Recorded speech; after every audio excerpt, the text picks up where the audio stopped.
कार्य पुस्तिका प्रकृति कक्षा 5 पाठ 2 मेरा परिवार मेरी प्रेरणा। पहला प्रश्न, मदद शब्द से आपका क्या अर्थ है? उत्तर है, मदद शब्द का अर्थ है किसी की सहायता करना। अगला प्रश्न, क्या आपने कभी अपनी कक्षा या स्कूल में किसी की मदद की है? नीचे दी गई तालिका में लिखिए। अगर की है तो पहले यहाँ लिख देंगे हाँ, और उसके बारे में लिखना, किसकी मदद की, दोस्त की, कहाँ मदद की, कक्षा या स्कूल में। तो आपने जहाँ किया लिख देंगे। यहाँ लिखा है कक्षा में, क्यों मदद की, आपने जिस कारण से मदद की। यहाँ लिखा हुआ है चोट लग गई थी, किस काम में मदद की, पट्टी बांधने में। तो आपने अगर किसी दूसरे कारण से मदद की है तो उसके बारे में यहाँ लिख देंगे। अगला प्रश्न, आपके घर में कोई बुजुर्ग व्यक्ति है, उन्हें अपने दैनिक कार्यों को करने में क्या क्या कठिनाइयाँ होती हैं? आप या आपके परिवार के लोग उस बुजुर्ग व्यक्ति की मदद कैसे करते हैं? तो लिखना है, बुजुर्ग व्यक्ति है तो लिखेंगे हाँ। अब क्या क्या कठिनाई है? उठने बैठने, शौचालय जाने, नहाने आदि में कठिनाई होती है। हम और हमारा परिवार उन्हें उठने बैठने, शौचालय जाने, नहाने आदि कामों में उनकी मदद करता है। अगला प्रश्न, यदि आपकी दादी चल नहीं पाती हैं तो आप उनकी मदद कैसे करेंगे? सही विकल्प के सामने सही का निशान लगाइए। कैसे मदद करेंगे? उनको समय पर खाना देंगे, सही। उनको समय पर दवाई देंगे, सही। उनको नहाने और शौचालय ले जाने की सुविधा देंगे, सही। उपरोक्त सभी सही हैं, तो इसका ये उत्तर सही है। यानी ये सारी चीज़ें हमें करनी है। अगला प्रश्न, आप अपनी कक्षा के कार्यों में किस प्रकार सहायता कर सकते हैं? तो लिखेंगे कक्षा की साफ सफाई कराकर, कक्षा के फर्नीचर को व्यवस्थित करना आदि। इन सब कार्यों से उसमें सहायता हो जाएगी। यदि कोई व्यक्ति पानी में डूब रहा है तो आप उसकी मदद किस प्रकार कर सकते हैं? पहले स्वयं कोशिश करेंगे या फिर किसी और व्यक्ति को आवाज़ देकर बुलाएंगे सहायता के लिए? अगला प्रश्न, आज सुमित के शिक्षक गृह कार्य की जांच करेंगे लेकिन उसने अपना गृह कार्य पूरा नहीं किया है। शिक्षक के पूछने पर वह कहता है कि उसने गृह कार्य तो किया है लेकिन कॉपी लाना भूल गया है। तो क्या यह सही है और क्यों? तो हाँ, यह सही हो सकता है क्योंकि अमूमन बच्चे कॉपी लाना भूल जाते हैं। अगला प्रश्न, निम्नलिखित विकल्पों में से कौन सा विकल्प ईमानदारी को दर्शाता है? मेहुल से कांच का गिलास टूट गया है और वह मम्मी से कहता है कि उससे टूटा है। सौम्या अपने शिक्षक को बताती है कि उसने होमवर्क नहीं किया है। रोहित बेंच के नीचे गिरा हुआ रुपया उठाकर अपने शिक्षक को दे देता है। तो सही तो ये तीनों हैं, लेकिन ईमानदारी की बात है तो सबसे सटीक उत्तर इसका ये है, लेकिन सही तीनों हैं। अगला प्रश्न, पूजा अपने दोस्तों के साथ कभी भी कोई भी वस्तु नहीं बांटती है। तो क्या यह सही है और क्यों? तो यह सही नहीं है।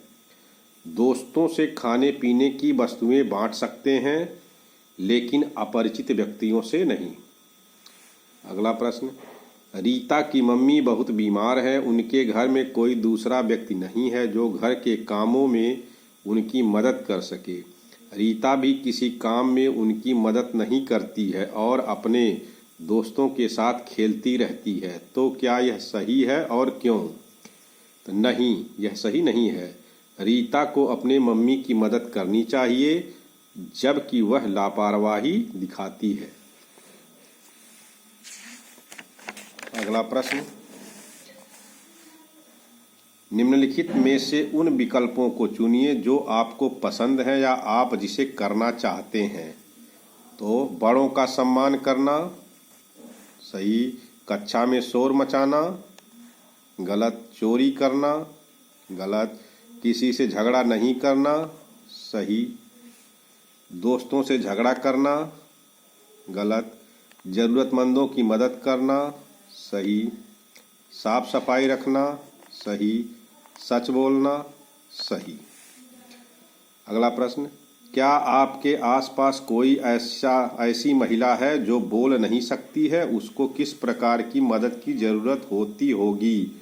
तो अगर आपके पास कोई ऐसी महिला है तो लिख देंगे हाँ, और उसे किस तरह की ज़रूरत है वो यहाँ लिख देंगे।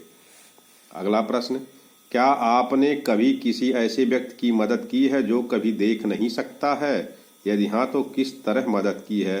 तो अगर आपके पास ऐसा कोई व्यक्ति है और कैसे की है तो यहाँ लिखेंगे। यहाँ लिख दिया है हाँ, सड़क पार करने में मदद की। अगला प्रश्न, हमें किसी व्यक्ति की मदद कब करनी चाहिए? सही विकल्प पर सही और गलत विकल्प पर गलत का निशान लगाइए। तो निशान लगाना है, कोई व्यक्ति दुर्घटना में घायल हो जाता है तो मदद करनी चाहिए, सही। जब कोई बच्चा परीक्षा के समय नकल करता है तो उसकी सहायता नहीं करनी चाहिए, गलत। यदि कोई बूढ़ा व्यक्ति सड़क पार करना चाहता है तो उसकी मदद करनी चाहिए, सही। आपके रिश्तेदार बिना किसी ज़रूरत के आपसे पैसे मांगते हैं तो उनके मदद की ज़रूरत नहीं है, तो इसको गलत कर देंगे। ऐसे व्यक्ति जो कभी देख सुन और बोल नहीं सकते तो उनकी मदद होनी चाहिए। आपके पड़ोसी के घर किसी समारोह का आयोजन होता है तो ऐसे में भी मदद करनी चाहिए। अगला प्रश्न, निम्नलिखित परिस्थितियों को समझकर तालिका में लिखिए। परिस्थिति दिया है, आप क्या करेंगे, क्या क्यों करेंगे। यदि रास्ते में किसी व्यक्ति की दुर्घटना हो गई है तो क्या करेंगे? एम्बुलेंस या परिचितों को फोन करेंगे। क्यों? हमें दूसरों के प्रति सहानुभूति रखनी चाहिए। अगला है, यदि कोई दुकानदार आपके द्वारा खरीदे गए सामान की कीमत गलती से कम लेता है तो क्या करेंगे? हम उसे सही कीमत लेने के लिए कहेंगे। क्यों? हमें ईमानदार बनना चाहिए। अगला, यदि आपसे आपके पापा का मोबाइल गिरकर टूट जाता है तो क्या करेंगे? पापा को बता देंगे। क्यों? मम्मी पापा से बातें छिपानी नहीं चाहिए। अगला प्रश्न, क्या आपने कभी दिव्यांगों के लिए उपलब्ध विभिन्न सुविधाओं के बारे में सुना या देखा है? यदि हाँ तो क्या देखा और कहाँ देखा है? उत्तर लिखेंगे हाँ देखा है। कैसी सुविधाएं? Try cycle, try scooter, Baisakhi, सुनने की मशीन आदि। अगला प्रश्न है, नीचे दी गई सारणी को भरिए। तो ये सारणी दी गई है, शारीरिक समस्या, क्या क्या मुश्किलें होती हैं, कौन कौन से उपकरण सुविधा उपलब्ध है। तो जो देख नहीं सकते उनको क्या मुश्किल होगी? कहीं आने जाने, बाथरूम, पढ़ने लिखने आदि, इन सब में समस्या होगी। तो इनके लिए उपकरण या सुविधाएं हैं। ये ब्रेल लिपि है, इसको छू करके पढ़ते हैं जिनको दिखाई नहीं देता, और चश्मा और स्टिक, ये इनके उपकरण हैं। जो सुन नहीं सकते उनके लिए बहुत तेज बोलने पर सुनते हैं या बिल्कुल सुन नहीं पाते, ये समस्या है। सुविधाएं क्या क्या है? सुनने वाली मशीन और सांकेतिक भाषा। जो बोल नहीं सकते तो क्या मुश्किल है? बात समझने में मुश्किल होती है, ये सांकेतिक भाषा उनके लिए सुविधा है। जिन्हें चलने में तकलीफ है, क्या मुश्किल है? कहीं आने जाने में मुश्किल आती है, उनके लिए क्या सुविधा है? व्हील चेयर, स्टिक, वॉकर आदि। अन्य कोई शारीरिक मानसिक अक्षमता जिसके बारे में आप जानते हो, अगर कोई समस्या इस तरह की है तो यहाँ उसका क्या उससे समस्या होगी और उसके लिए क्या संसाधन है, ये यहाँ लिख देंगे।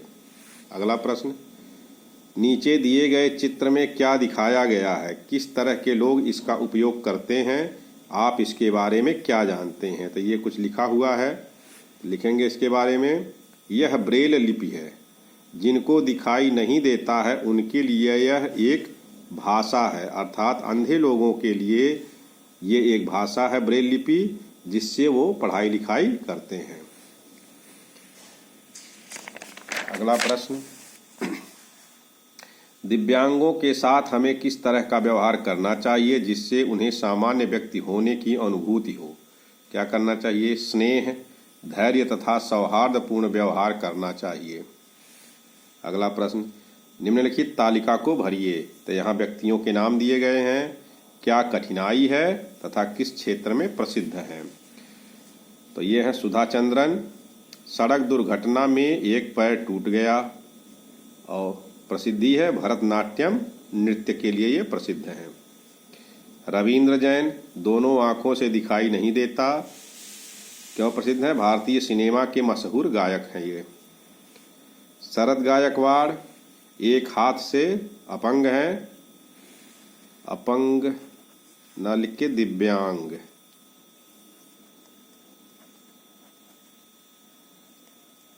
दिव्यांग हैं और ये तैराकी के क्षेत्र में प्रसिद्ध हैं। शेखर नायक, दिखाई नहीं देता है इनको और ये प्रसिद्ध क्रिकेटर हैं। अगला प्रश्न, ऊपर दिए गए व्यक्तियों से हमें क्या सीख मिलती है? तो उत्तर लिखेंगे, शारीरिक दिव्यांगता होने के बावजूद ये सब सफलता के मार्ग पर आगे बढ़े। इससे हमें सीख मिलती है कि कठिन परिश्रम और लगन से कोई भी काम किया जा सकता है, इसमें शारीरिक दिव्यांगता बाधक नहीं है। इस तरह से इस पूरे वीडियो को देखकर पूरे एक्सरसाइज को कर सकते हैं।